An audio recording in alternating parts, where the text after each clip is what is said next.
Le petit garçon aperçoit le yaourt que son père n'a pas terminé et s'apprête à le manger. Mais ce dernier lui arrache brusquement le bol des mains en lui interdisant sèchement de toucher à ses restes. L'enfant regarde son père d'un air blessé, ignorant que celui-ci cherche en réalité à le protéger. Il vient d'apprendre qu'il est atteint d'un cancer en phase terminale et qu'il ne lui reste que 3 mois à vivre. John est un simple laveur de vitres aux revenus modestes. Sa femme, incapable de supporter cette vie de privation, l'a quitté juste après la naissance de leur fils. Michael n'a que 3 ans, et John refuse de lui révéler qu'il va bientôt mourir. Il continue donc de s'occuper de lui comme si de rien n'était, tout en sachant que le temps presse et qu'il doit lui trouver une famille d'accueil. Il contacte un organisme d'adoption et expose sa situation. Rapidement, il rencontre un premier couple aisé qui possède une spacieuse villa en banlieue et une grande ferme. John apprécie l'environnement, mais au fil de la conversation, il sent que le mari a un tempérament autoritaire. Ce dernier insiste pour que Michael intègre une école privée prestigieuse, balayant d'un revers de main le fait que l'enfant est heureux dans son école actuelle. John sait qu'un enfant élevé par des parents aussi contrôlants ne connaîtra jamais une enfance heureuse. Sur le chemin du retour, il emmène son fils sur une passerelle surplombant la circulation et tente de lui expliquer la vérité sur leur séparation imminente. Il lui demande s'il a aimé la belle maison qu'ils viennent de visiter,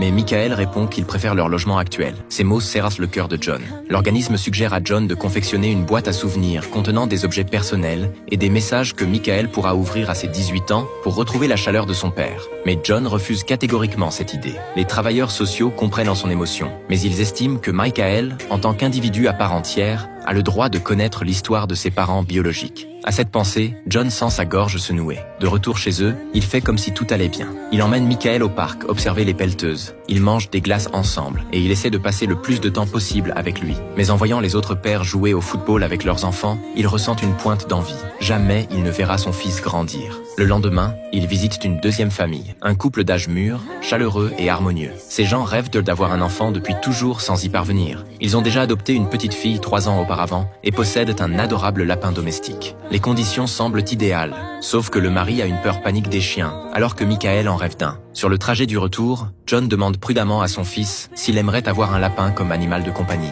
Michael, qui semble percevoir quelque chose d'inhabituel chez son père, ne refuse pas directement mais explique simplement que, malgré leur douceur, il préférerait largement un chien. Manifestement, cette famille n'est pas faite pour eux. Ce jour-là, Michael découvre un scarabée mort au pied d'un arbre et demande à son père pourquoi il ne bouge plus. John lui répond qu'il est mort. L'enfant veut savoir ce que signifie la mort. John y voit peut-être une occasion d'aborder le sujet. Il explique que tous les êtres vivants vieillissent et meurent, que l'âme quitte le corps qui finit par se décomposer. Mais un enfant de 3 ans ne peut pas vraiment saisir ce concept. L'état de santé de John se détériore. Un jour, au travail, une douleur fulgurante manque de lui faire perdre connaissance. Il serre les dents pour tenir bon. Mais son employeur, croyant qu'il tire au flanc, lui retire une partie conséquente de son salaire. À l'hôpital, on lui annonce que son état a empiré. Il ne lui reste plus qu'1 mois.